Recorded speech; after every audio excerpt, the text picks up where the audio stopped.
Hi, I'm Garmbreak1, and this is Midgardia's Creator Corner Show. I'm here with Aaron Catano-Saez. How's it going?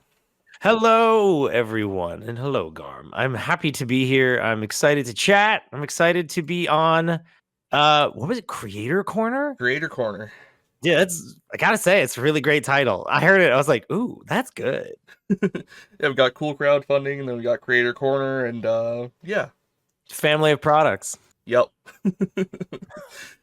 So you're here today to tell us about All My Fantasy Children and whatever else we end up talking about. So why don't you tell Yeah. me a little bit about that? So for the last since 2016 in July, so God, that's 7 years. I have been making a podcast with Jeff Stormer. We're both creators called All My Fantasy Children. It is a tabletop inspired world building, storytelling, and character creation podcast powered by listener prompts. And that's the elevator pitch, which is tattooed in my brain. But basically, Jeff and I take listener submitted prompts. It could be as simple as our last one was the friendliest spider druid, and we create an original fantasy world concept or character or myth basically we build a world one aspect at a time from that prompt. So from that prompt, the friendliest spider druid, for example, we built how we want the character class of druids to function in our world and how they draw power based on how magic works in our world, which is established in a previous episode. So we continue to build and build and build on this world. God, over the course of 7 years, we have regions, we have a magic system, we have character classes. It's pretty much that writer's room feeling about creating your own everything. We're trying to do everything, and kind of the listener comes along for the ride as we build an original fantasy universe. Right It's kind of on. fun. Yeah. So every character, every episode kind of builds on the last one. Sometimes they're standalone, but they're all facilitating creating a planet. And then there's an outer universe, and there's creation myths. If that's your kind of thing, come hang out with us. But yeah, that's what the show is. It's my shit.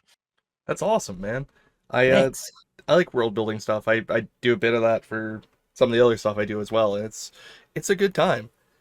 It's the best. It's my favorite part of, well, it's my favorite part of, like, we'll call it tabletop. You know what I mean? Like it's Yeah. in all in that same sphere. And it's another point that always want to make where I'm like, if you're world building, you're like fantasy writing or sci-fi writing, whatever. Yeah. That's why I'm always like, it's a weird like writer's room podcast. And that we occasionally will use indie tabletop games to help us tell the story or create characters. But it's my favorite part because it's making your own like we all have our things that got us into these hobbies and these interests, and like being able to create your own version of that. And it's like what you dream about as a little kid, we're like, well, I wish I could create my own superhero.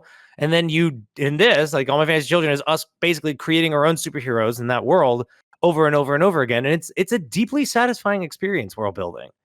It just feels good. Yeah, absolutely. So how did you get into like the tabletop Ah. space? Goodness. So it is all because of Jeff Stormer. Jeff Stormer, famously known for Party of One Pod. It's a single player tabletop RPG podcast where him and one other person will play a game. Um, Jeff and I went to high school together, and I met Jeff when I was 15 in geometry class, I'm pretty sure. And I always knew that Jeff was into tabletop. He used to wear a shirt that said number one dungeon master. And this is the year 2003, 2002. And I always knew that like Dungeons and Dragons was a thing, and not to say that that's all tabletop RPGs. It's just all anybody knew about in 2002 by and large. Like, it's the only one that was known by, I was somewhat of a normie because I come from just video game world only. So Jeff and I, on a winter break in college, he finally was like, "Hey, do you want to play Dungeons and Dragons? Like, let's try this out. Let's play a tabletop game."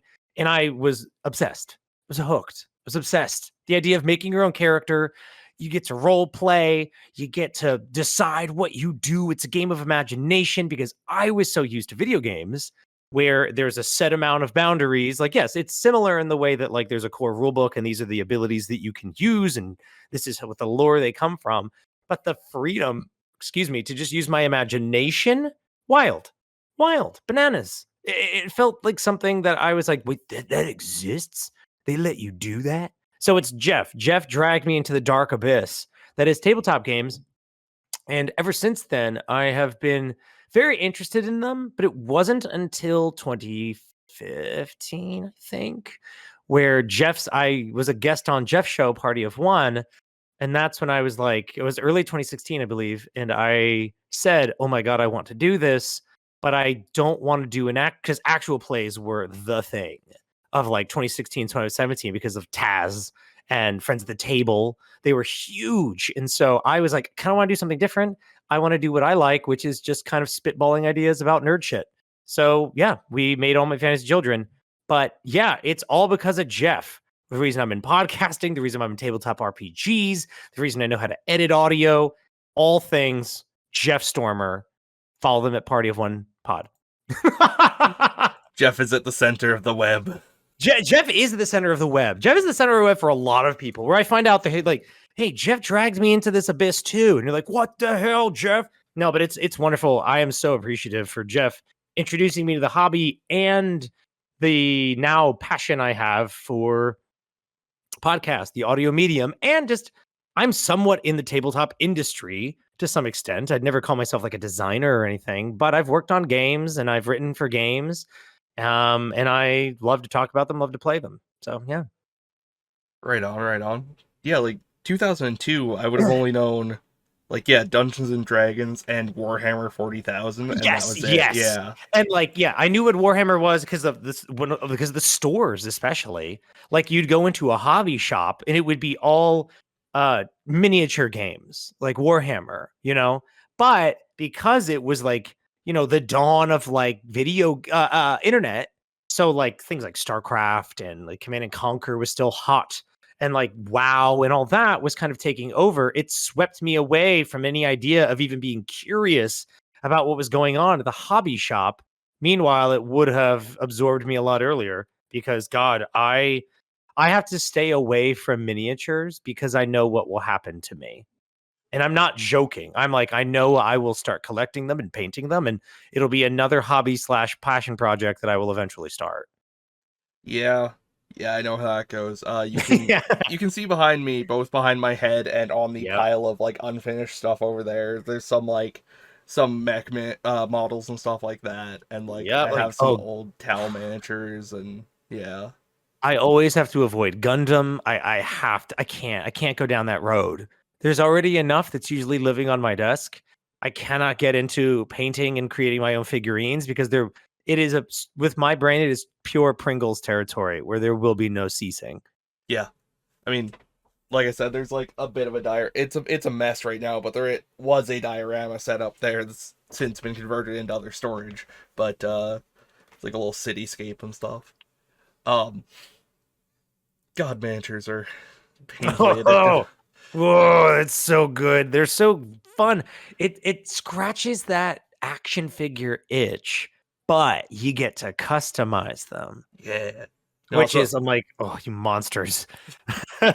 some of my favorite memories are like in my early 20s, living with one of my friends and like going to Value Village, picking up random toys and like using them as terrain and like making stuff from tutorials we found online. And Yes, like the terrain world, and like I said, the hobby shop, actual like tabletop building, the set pieces.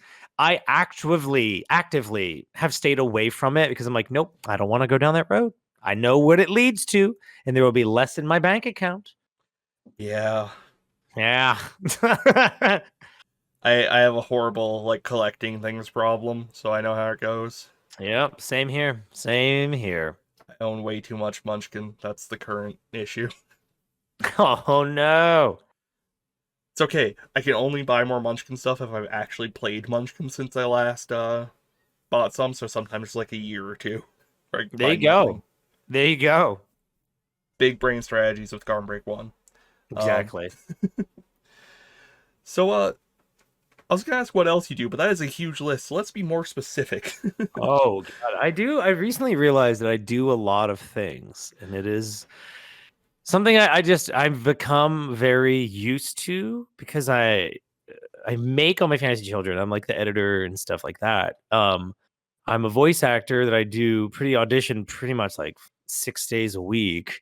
Um, I'm on an actual play for all ages called Skyjack's Courier's Call. That's like a kids friendly actual play.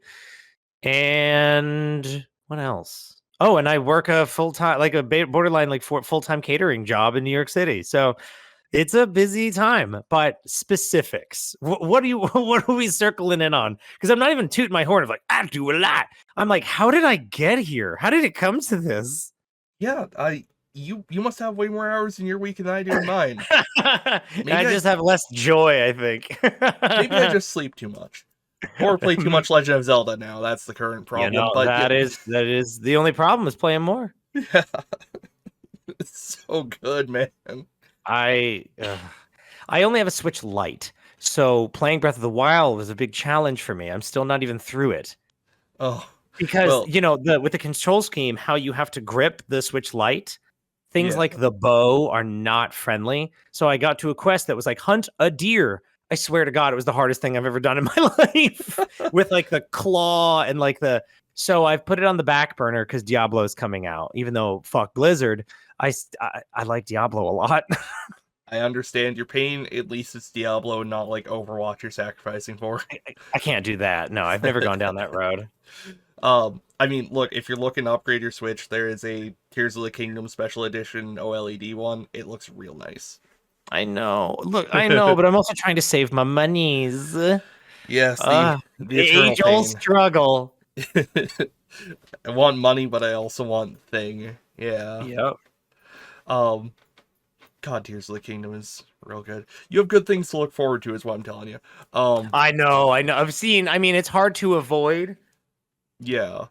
Like not spoilers, but like images and things like that. It looks sexy and fun, and I cannot wait. Yeah. So specifics. We're going to talk about. Why don't you tell me about Skyjack's Courier's Call? So Skyjack's Courier's Call is a show that we've been running. We do seasons. So we're about to enter our third season. And yeah, we've done two seasons of it. Where we are me, Palomi Pratap, Ali. Hold on, pause. Sorry, I want to get everybody's names right because I know when you know people's real names, not their pseudonyms. So I'm like, hold please, hold. Okay, so Ali, yeah, so it's Drew Merjieski is the GM. Ali Grauer is the editor, and we all play 15-year-olds, me, Palomi Pratap, and Allison Grauer. And it's set in the world of Skyjacks that was created by James D'Amato. And yeah, we play 15-year-olds, like exploring the world, learning about ourselves and magic and exploration. And it's kid-friendly, which is rare in tabletop. And it's an actual play. We've used a bunch of systems. We've settled on something kind of chill, kind of just using like divination cards and stuff that are in universe, but it's a hoot. So yeah, that'll be coming out. Geez. Well, the Kickstarter will be coming out in a little bit. So, but yeah, that's the thing I do. I love that. I've been playing a little 15-year-old named Cece Whitwick for now since 2020. It's been great. I love her to death. She's my first like long-running tabletop character that I've ever played. That is a fantastic name, by the way, Cece Whitwick. Thank you. She's she grew up in a candle store. She has a magic candle. She's like this precocious little smack talks back to adults, heart of gold. If she had a class, she would be like Bard Sorcerer. She'll tell you that as well. Fair enough. Yeah, like you said, like kid-friendly actual play stuff is somewhat rare. A lot of us swear a lot, including me. Exactly. I do. I swear a lot, and just a lot of it, the really complicated thing too is like subject matter, where a big part of tabletop is violence often, and so framing that kind of stuff the age range I'd say is like probably like 10 to 15, maybe like 8. Nah, that's a stretch. Probably like 10 to 15. So like they're used to cartoons having what is it in the rating system? But it'd be like mild animated violence or something like that. Yeah. So like things will happen, like fights will happen, but it's not the usual tabletop is killing. That's the thing. It's like usually it's like graphic scenes depicting violence. This will like cast a spell and like somebody will get knocked off of a boat, but we will describe how they safely land. It's a complicated, it's a difficult dance sometimes doing tabletop and feeling the temptation to go down our usual roads, which are fight, which are argue. Like, we do have like arguments and stuff, like, they're kids, they talk, but you have to teeter on the way of like, am I a grown man having this like, am I choosing to what I think would be interesting for the story as an adult, or is this what a 15-year-old would do? Because like 15-year-olds in a magical world would not be like, a 15-year-old in America that I grew up being, which I'm just saying the F word every 4 seconds. So it's a delicate it's a delicate dance, but I really enjoy it. It's satisfying as a result. Yeah, no, like You those know. those kind of constraints bring out a lot of creativity and can make a really interesting experience. Yeah, absolutely. So I'm just thinking of like 1960s Spider-Man when you're discussing the like, and then we have to describe, how they land safely. Yes, exactly. It is very much that. Like, even in the new Spider-Man video game, every time you knock somebody off a building, you see them get webbed and slammed against the building so they don't fall to their death. It still happens all the time. And I think about it like, and that's seamless. And that's the game that's like fun for teens and adults. So I'm like, that's why I call it like it's a delicate dance where you have the scene of Spider-Man beating somebody up. As long as he doesn't murder them, you feel good about it. It doesn't feel weird, because that's what happens a lot of the times when, kids media goes a little too far. Everyone's like, whoa, the phrase would be, we're no longer safe here. uh Sorry, I was just thinking about like the one Spider-Man game I played a bunch of, which was Ultimate Spider-Man on the PS2, Mhm. where you play as Venom for parts of it. You like eat an 8-year-old child at one point, Oh, just straight up. correct. Yeah, like that's why they went in a vastly different direction now that we have entered the modern era. Yeah, We are not no longer eating humans. it helps that Spider-Man is now like 11 years old or something. So It helps that, well, Miles Morales does a great. I feel like on the Spider-Man topic, I feel like Miles Morales scratches this conversation where like they figured out how to crack the code of like Peter Parker and Miles can exist at the same time. So Peter can handle like the misery of like losing your friends and adults to like murder, while Miles is like, I'm trying to be a high schooler, keep it all together. Oh no, also people are dead. It's like that duality of adults facing sad things and kids facing sad things are balanced really nicely now. And I think it's like, I think it's in a good place. yeah, Anyway, like that has a tangent. adult Peter Parker is kind of the best because he just kind of looks at all of the like weird young superheroes and goes, "God, I wish you wouldn't, but like I Yeah, guess I'll help." But I'll also, help. I mean, God, I'll I mentor wish you, but please don't do this. I'm begging you, don't do this. I've lost everything. like a dozen times, yeah. Yep. Yep. But also, I'm gonna help you because if I don't, it's only gonna go worse. Exactly. Exactly. You're gonna make my life harder too if I don't help you. Yeah, it just keeps happening. Yep. Yep. Anyway, are there any other projects that you'd like to talk about while you're here? Let's see. Well, a new thing for me is All My Fantasy Children is now on the Moonshot Podcast Network, which is dope. And I'm just like, I want more people to know about all the cool stuff that's on it. It's like, it's very akin to what we've been talking about with what I do, which is like tabletop adjacent, where like this hobby now isn't just like you either play tabletop games, you make streams that are actual plays, and you do a podcast action actual play, or you're not doing anything. It's like, no, the medium's inspired like a lot of creativity, and a lot of cool creators have come out of that space to like find their own niches and other unique avenues and like pretty much how that nerds are funny and cool, and like nerds know that, like people who are in the hobby know, they're like, oh yeah, everybody at like cons are like super nice, and everybody is super creative, and they're really dedicated. When they have a passion project, they go hot ham at it. Now I feel like the hobby has evolved enough that things like Moonshot Podcast Network can exist, where it's, oh yeah, all those people, goes without saying that they're brilliant and creative. Let's hear all the other stuff that they like to do, you know?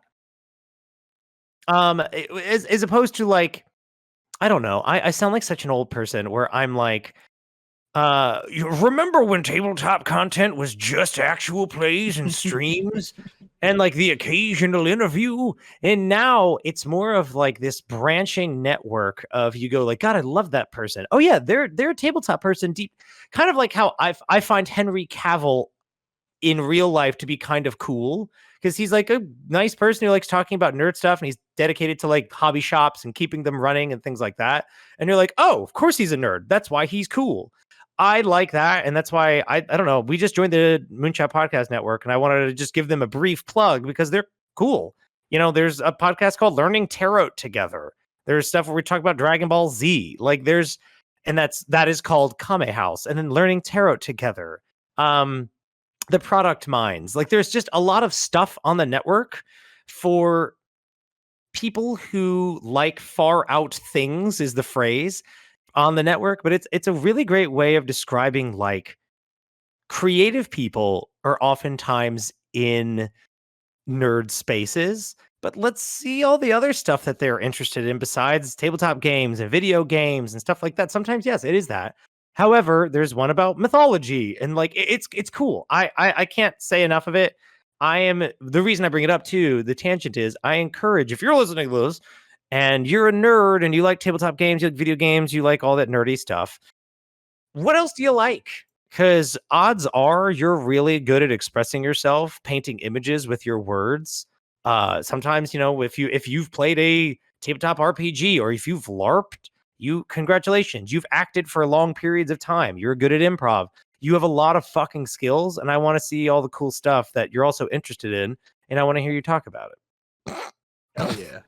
My really long rant about like, I like nerds and I want nerds to not feel, because I remember I felt that way where starting a podcast was like, well, I know it's got to be about tabletop because we started the show in 2016. The podcast was, we're going to create a character using a game system. Like we play D&D, we'd play Middle Earth role-playing game, MERP. And we were like, let's create a character and then the listener can play as them if they want in their own game. Because I kept thinking, well, it has to be tabletop. It has to be games. It has to be that because that's what's hot. That's what I need to do right now. And I'm like, no, now it's much more about, hey, so I saw this bird today, Jeff. I want to talk about how birds in our world have a natural affinity for repelling evil. And so that is what the show is now. Hell yeah, man. I encourage everybody to kind of like pursue that kind of energy, not tooting a horn or anything, but being like, are you doing this because are you creating your work because like you just said, I kind of wanted another show to just kind of talk about stuff, not always Kickstarters. And I'm like, hell, yes. We're like, it's something where you're like, kind of feel like doing that. Fucking do it.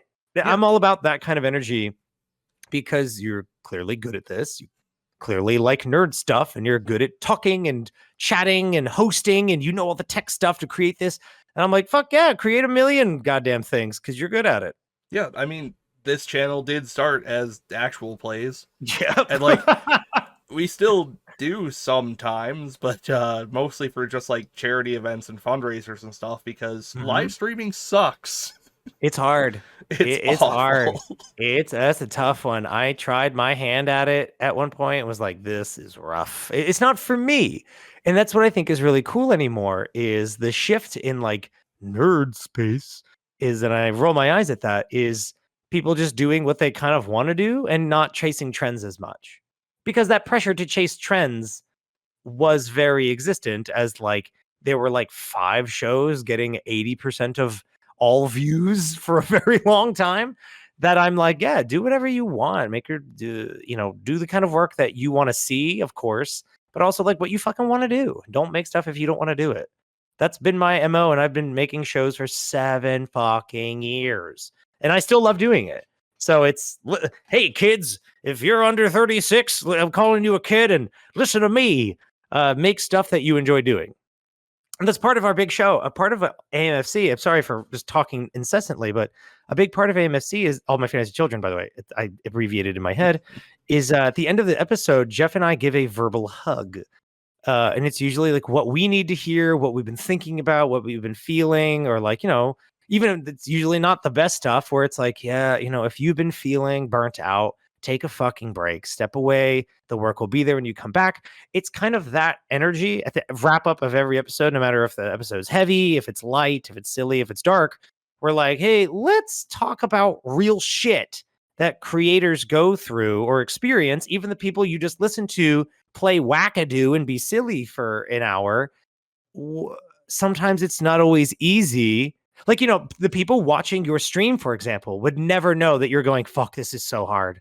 Fuck, this was so hard to organize. Like obviously you like it, and like, because you care about like the charity and the aspect of like entertainment and providing a platform for people, all that stuff. Yes.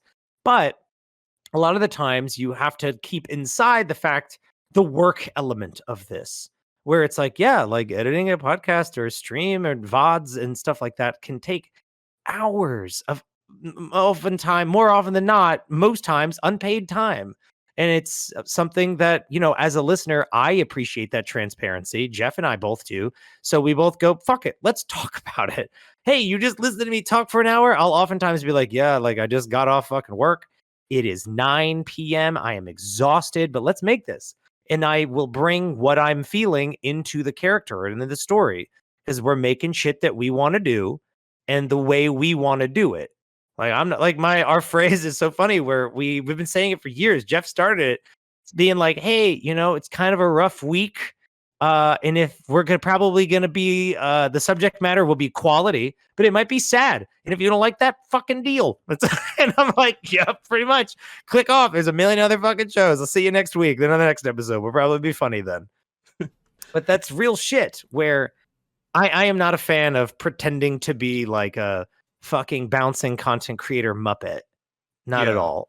And not like, I'll keep it real, but it's more so about like, I don't like being dishonest about the work. I mean, I love listening back to backlog of AMFC and going, yo, that's when I was working in a restaurant hard, because I'm like, let's talk about the Shadow Trolley was inspired by the 2 a.m. subway in New York, where it's this demon train that goes to the shadow dimension. And I was like, God, I was in a place, wasn't I?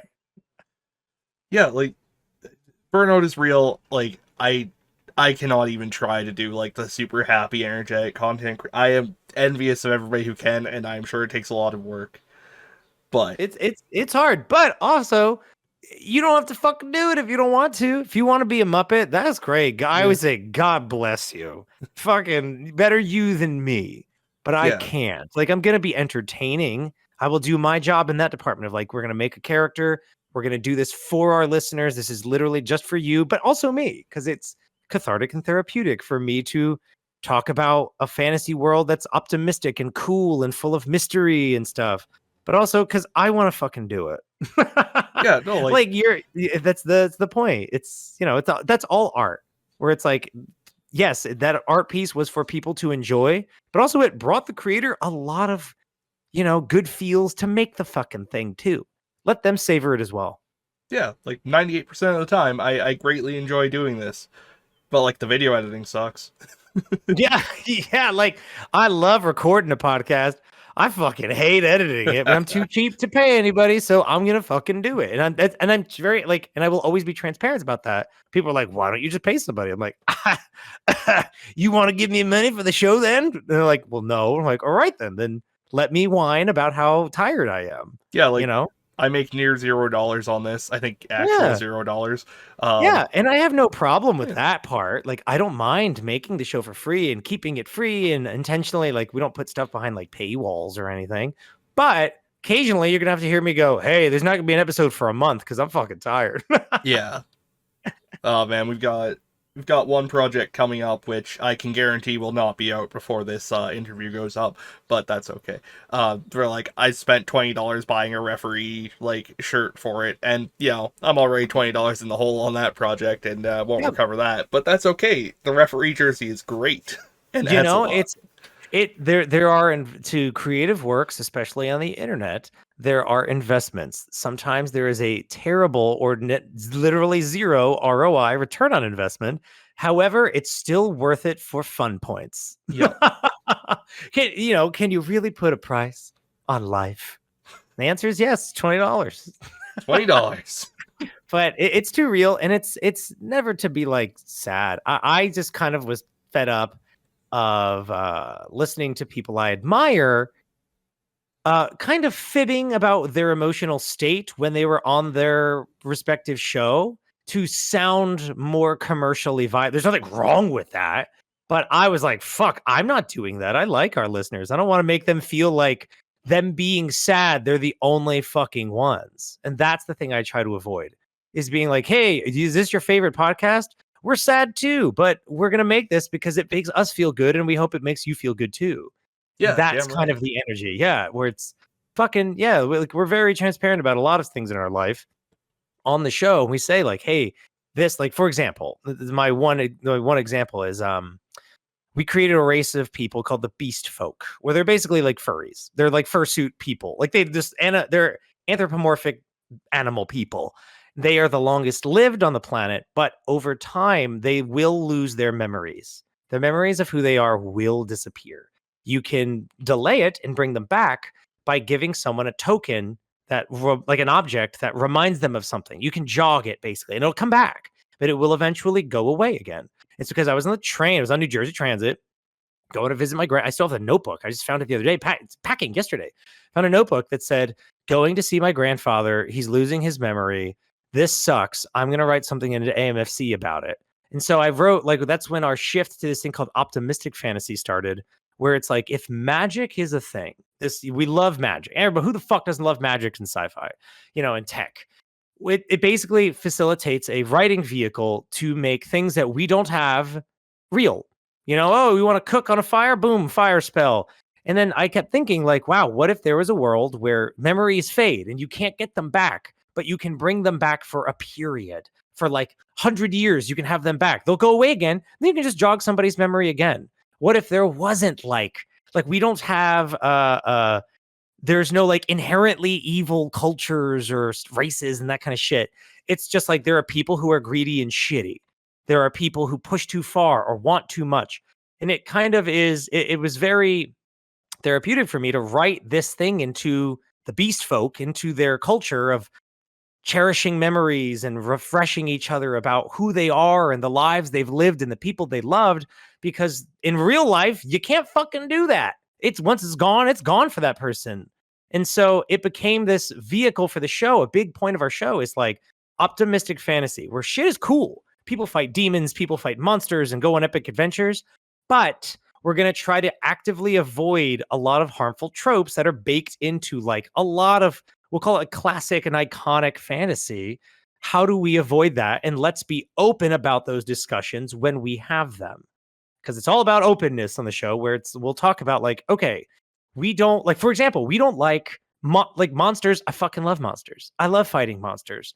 But unless you're specific, you're just going into the woods and you're killing animals essentially, which is fucking weird. You know what I mean? Where you go into the woods, a bear attacks you, except it's an owl bear, and you're allowed to murder it without any. And you're like, my God, what if it was just defending its den? Doesn't matter. Had gold. And you're like, Jesus Christ.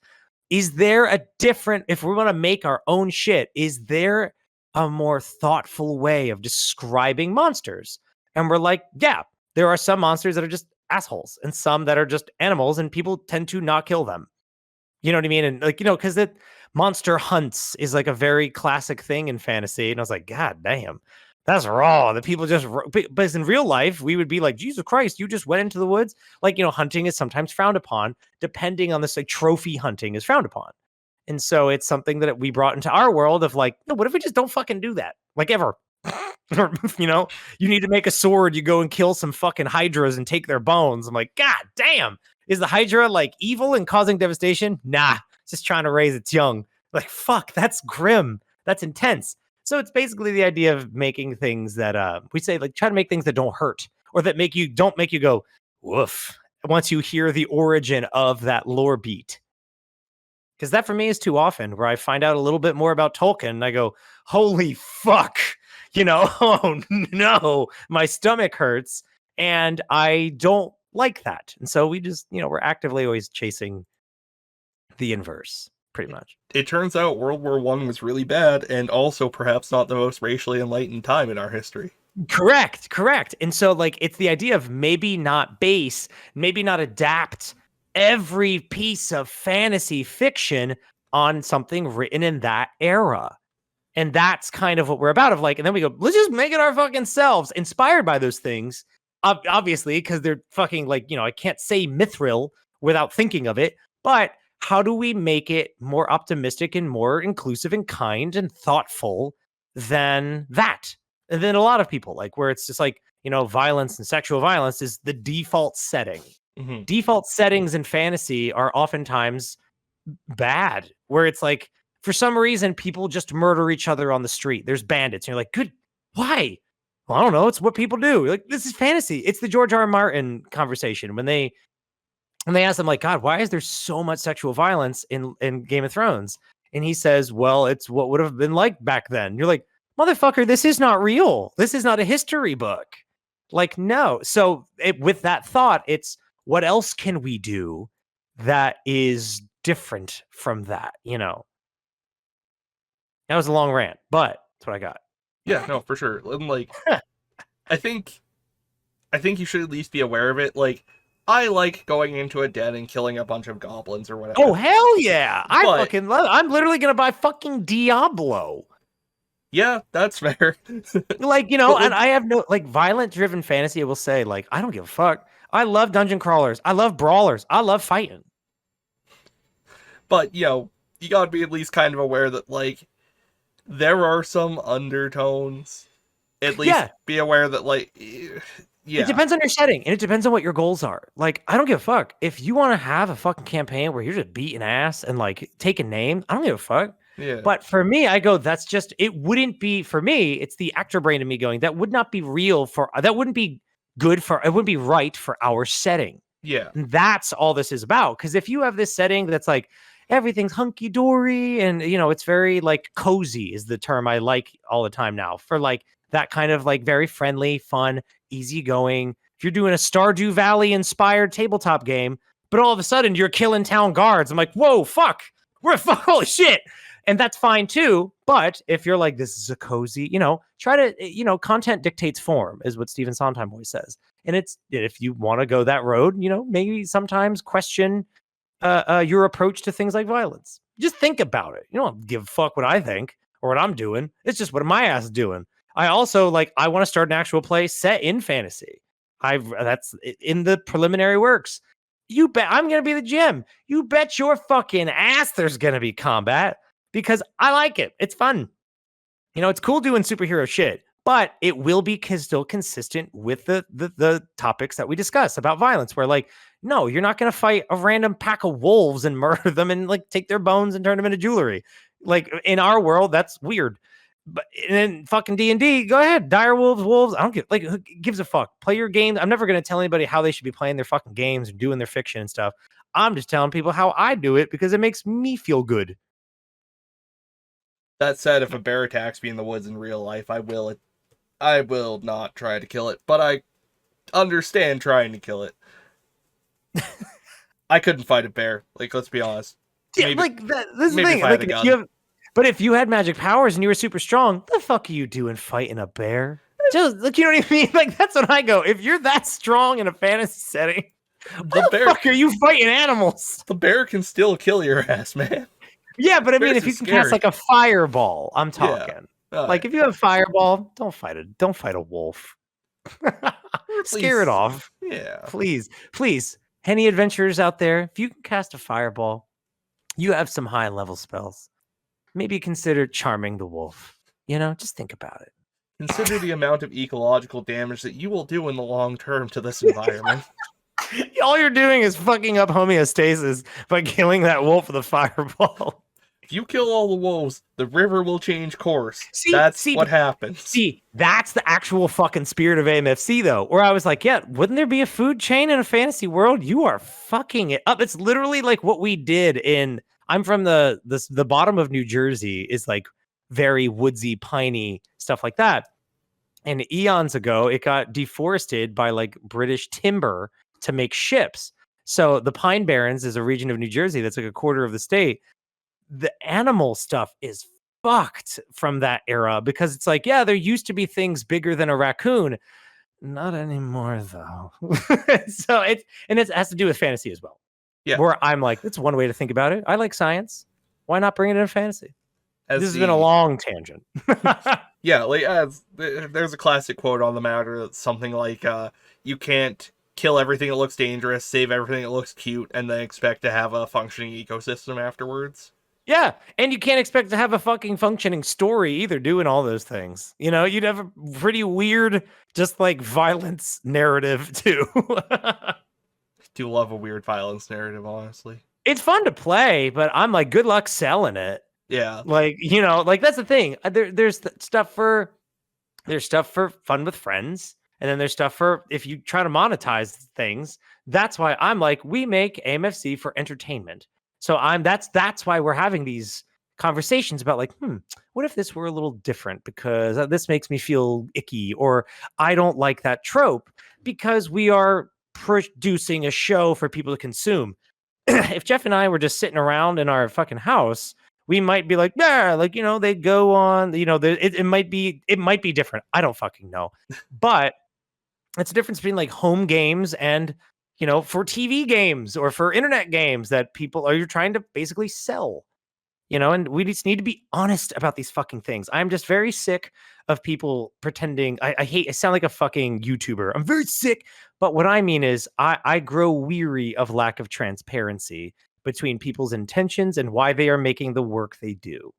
I'm like, are you selling this or are you pretending like we're just hanging out in your basement? Because you're definitely selling this. And I appreciate that level of transparency. And I try and to bring it to my work. and sometimes the person themselves is not super clear on that, and Yeah. delineating that can be good. Because like Yeah. the original Midgardia actual plays on this channel were like much more just kind of recording a home game, and that didn't work. It kind of sucked. Like I love That didn't work. It kind of sucked. Yeah, like I love everybody I worked with on there, and our wonderful DM Karu, who technically runs the channel. I don't, so I shouldn't be talking too much trash. But Hey, it's not trash. yeah, This is once again, you're just being yeah, transparent. being transparent. Yes, I shouldn't be talking too much transparent. There you go. There you go. That's why things are edited. Yeah, no, that's gonna stay. Like it was a great time. We all had fun. I don't know why anybody would listen to all of it, especially in its like fairly unedited state. So That's how I feel about OG. All My Fantasy Children is the same way. That's why we shifted because we both were like, I'm not enjoying what you're describing is you didn't particularly enjoy that project for what it was unclear of doing. You want yeah, specificity. yeah. And And that's all. I'm the same. I made a show about creating tabletop games and characters for games. Aaron, don't know shit about most tabletop games. What the fuck business did I have doing that? And I did not find it enjoyable. So we started making it a connective universe show, which is now very enjoyable for me. yeah, like And you that's do. all we're talking about. Yeah, you do stuff, you learn stuff, you do different stuff. Yeah. It's great. And like, I just speak from experience of doing all this shit for a while now. And so if it sounds like I'm like very ranty or very preachy, it's mostly because I'm like, I just know because I made a lot of mistakes in how I approach work for a while. I burnt it myself out. I didn't even know what burnout was until like 2 years ago because I thought that was just the state of being. I thought that's like that's where content creators live. You talk about how you hear all your favorite people talk about how little they sleep and how hard they work. That I was like, I guess I got to do that. That's not true. Don't listen to those people and think that that's normal because it's not. It's not at all. And so I try to be as open as possible about like, hey, I did this. It fucking sucked. I didn't enjoy it. I was trying to force my project to be. Didn't work out. Don't do that. I sleep 2 hours a night and consume nothing but Huel. Yeah. Yeah, like, like I'm living on gamer fuel in a dream, like in a butt, got the number one show on earth. I'm like, that's okay, good for you. I can't fucking do that. Yeah, I mean, don't get me wrong, I've got my horrendous caffeine addiction, but like, whatever. 100%. And I have my moments of weakness where I am working entirely too fucking hard. But I try to tell people to don't do that. Don't do what I'm doing. I'm dumb.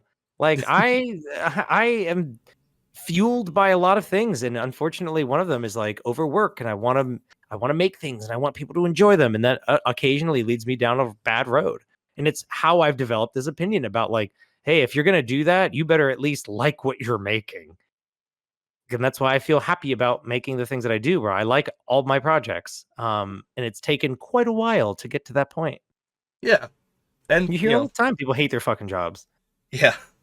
Like, until they find a better balance. Yeah, the moment we finish this, I'm gonna go back to like bashing my head into the keyboard trying to finish an article that is like 90% done. There you But go. yeah. Yeah. Like, and that's just real. Like, it sucks. And like, it's not fun to talk about. Everybody likes Muppets, and that's great. I like Muppets too. However, there's a lot that happens behind the scenes of there's a documentary about the fucking Muppets and just Sesame Street. The amount of work that was put into that, and like research, and they had teachers and educators like building this basically like fucking curriculum for kids and how to make it like palatable for children. That's the art of making art. Yep. Unfortunately, there's a lot of stuff that goes into it that sounds cool when it's at the end, when someone's watching the movie, but it's hundreds and hundreds of hours and different people and teams that went into making that thing you just saw. It's Yeah. it's just reality. It's just reality. Yeah. Like, don't get me wrong, I'm proud of almost everything I've made on the internet. Some of it was just really bad because, reasons. Yeah, But like most of it, real proud. yeah. Yeah, and I mean, honestly, even the things that we've moved on from or sidelined or frankly just like ended have value. Like, there's nothing wrong with saying like, I learned a lot, because all we're talking about with your project, for example, is you learned a lot from that. And you Yeah. went, well, I will not be doing that again because it didn't work for me. And it wasn't something that you felt satisfied with in at a creative level. It's when we say like, oh, I hate live streaming. It's like, yeah, some people that's their jam, but that's why we have to be very honest about that kind of stuff, about with yourself of, am I enjoying this? Am I loving it? Kind of thing. You know what I'm saying?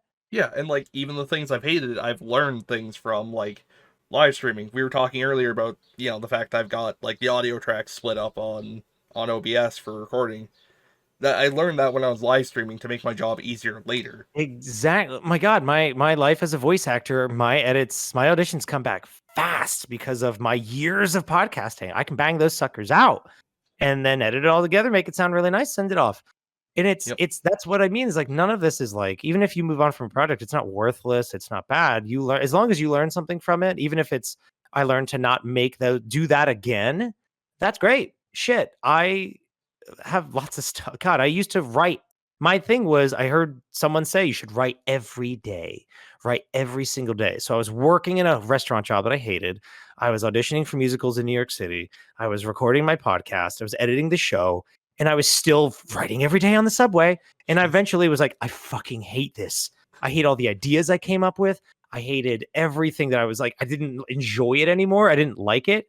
And then there's a gap in episodes of like 2 months. And I'm like, wow, I needed to happen to show me what I didn't want to do anymore. Like, I can't function like that. I learned that I function better taking time away when I need it. Jeff Stormer taught me that. He's like, take a vacation, stop making the show. It's fine. Like, you're good. And you need to reset and prioritize. But only you can fucking do that, listener. So if you're in the similar situation where you're like, this ain't working for me, shuffle these priorities around. Put something else at the front of the card deck and shuffle something that's hurting you toward the back. It's really not that serious unless it's your fucking survival job.